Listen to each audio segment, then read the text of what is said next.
根カンフー武術学院の総教練真鍋学山でございます。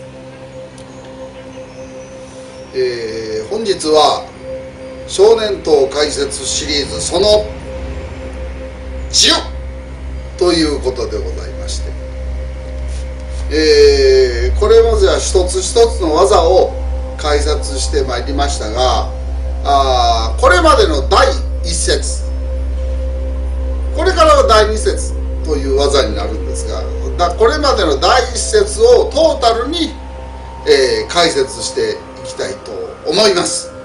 よろしくどうぞお願い申し上げます。大体そもそも少年党の第1節というのは詠春拳の根幹をなす技の解説と言ってもいいですね。詠春拳の 70% の技術を解説しておりと言っても過言ではございません。ほとんどこの第一節ができれば詠春拳はできます。しかしこの詠春拳の第一節、少年党の第一節というのが難しい。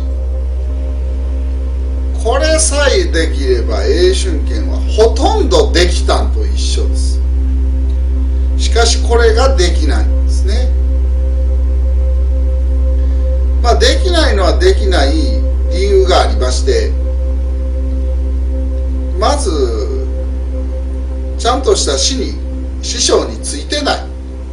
独学でなんとかやろう、いい加減な先生でもやれるんじゃないか、こういう考え方は捨てることです。ちゃんとしたお師匠さんについて、一から学ぶ、こういう気持ちがないと身につきませんし、こういう出会いがないと身につかないのであります。適当にやったら適当にやれます。しっかりやろうと思ったらこれはなかなか果てしのない道でございます。でまず第一節はまず腕の往復なんですね。前へ行ったり後ろに戻ったり行ったり戻ったりの繰り返しでございます。単竿と北竿3回で都合4回前に出す。で右竿で後ろに下げてる。これ4回やってる。そういう順番なんですね。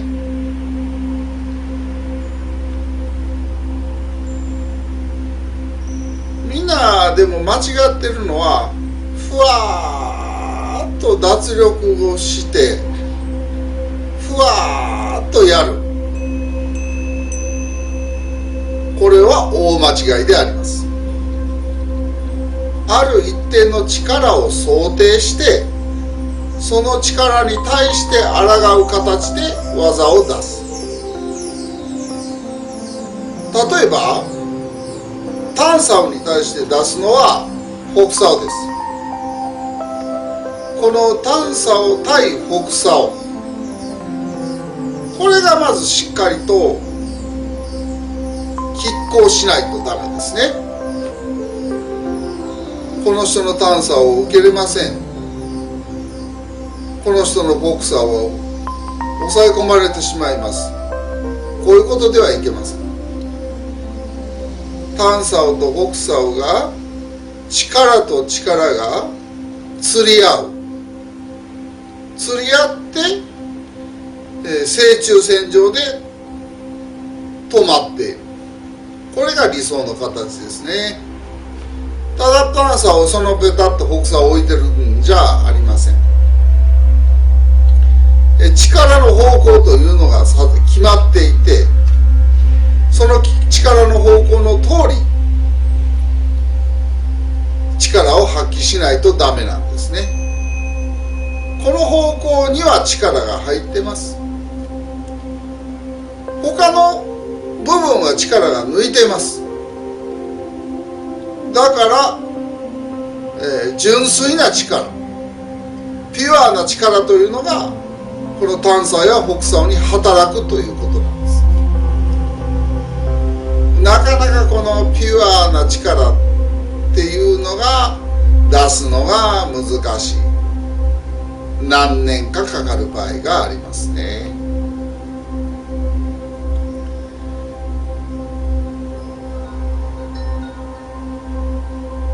それで相手の力をどれほどのものと想定しているかによってその人のカンフーが差が出てくるわけであります。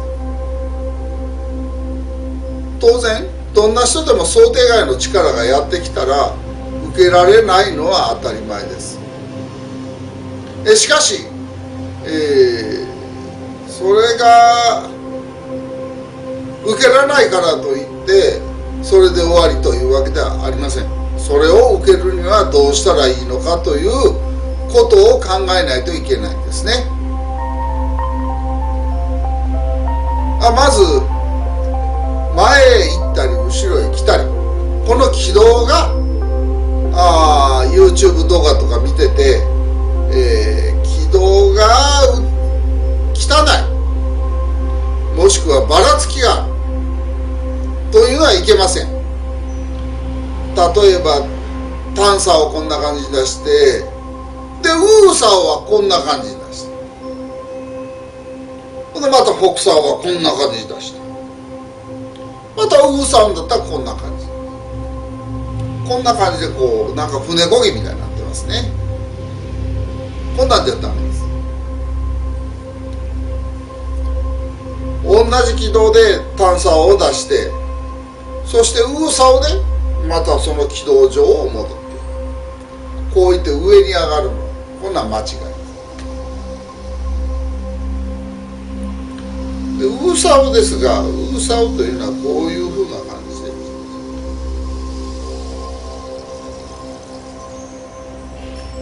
針を作っとかないといけない。これが主に135度っていう角度なんですけど、これはこうボンサオとかの角度と一緒ですね。そういう角度をつけると強い。ですからこうまっすぐしてる人、もしくは相手の方に向かってる、これは間違いです。ウーサオとしてはこう張らないといけないで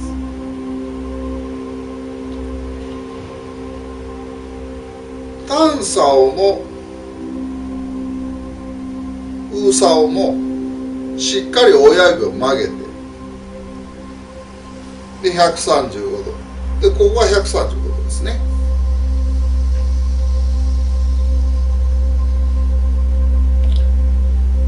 でフォクサーはその分脱力します。しっかりとまたがるようにね、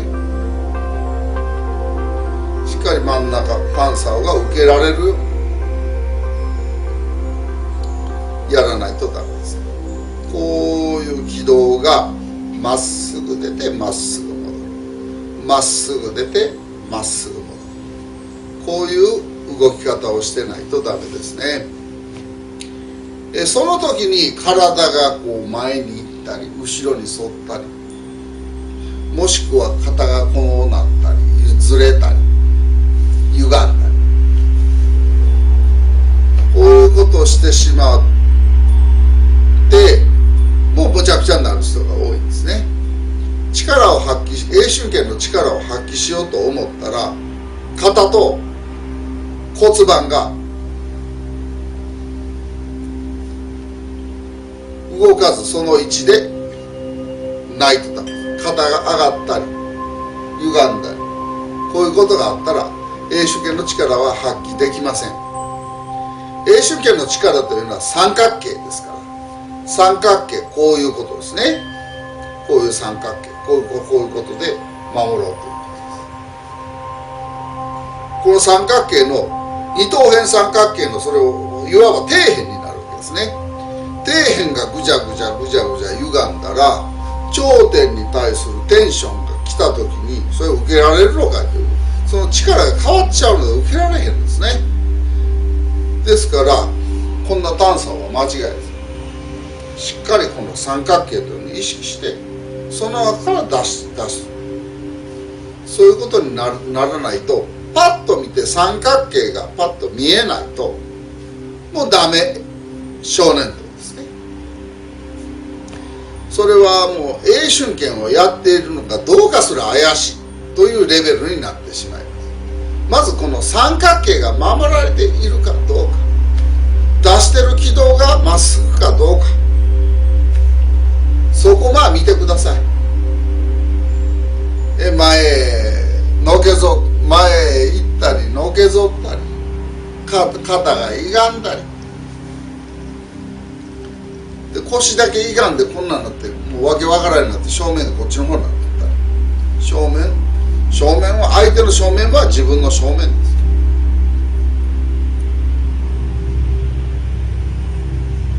す。そこら辺はパッと見てわかると思います。その三角形が維持されているかどうか、で前へ出る軌道、後ろへ下がる軌道がまっすぐかどうか、そういうとこだけ見てください。それができてなかったらもうその人はもうやる意味がない。カンフーが著しくないという状態になります。もう10年やってても1年ちゃんと練習した人にはかないませんわ、そんな人は。いろはのいい柄やらないとダメだということになりますね。もしあなたが英春拳を学んでいて、そういうことを初めて聞いたっていうんでしたら、もうそこはやめた方がいいですよ。それが英春拳のいろはのいいですから。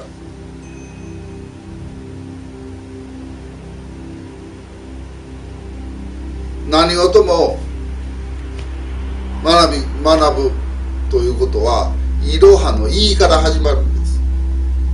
いろはの法ぐらいから始まったりせえ。いきなり法から始めましょうか。いろはにはどこ行ったんですか。そういうことですから。いろはにが大事なんです。特に英春拳の場合、いろはのいが一番大事なんです。いができなきゃろうができない。ろうができなきゃはができない。そういうふうな積み上がるカンフーですから。これまで身につけてきたカンフーの上に新しいカンフーが乗りますから。三角形ができないのに他のことができる。おかしい。三角形ができないのにセオン小さができます。ラップダーができます。ありえないんですよ。そんなものどうでもいいよって言い出したらそこで終わりですから。いろはのいいからしっかりと学んでください。動画を見てそんな悲しい動画を、少年党の動画を見たら、こんな悲しい人がおるんだなと思ってください。そして自分が練習をしている、もしくはしてないけど見るんが好きっていう方は、そういうところを見ていただいて、この人は正しい技術を身につけておられるなと、高評価の一つも入れてあげてください。逆に、悪くとは悪い評価でも入れてやったらいいですよ。そんな感じで第一節というのを捉えてください。これができなきゃ英春拳はできません。この第一節の出来いかんで後の英春拳が違ってきます。ぜひ大事に思っていただきたいと思います。はい、ありがとうございました。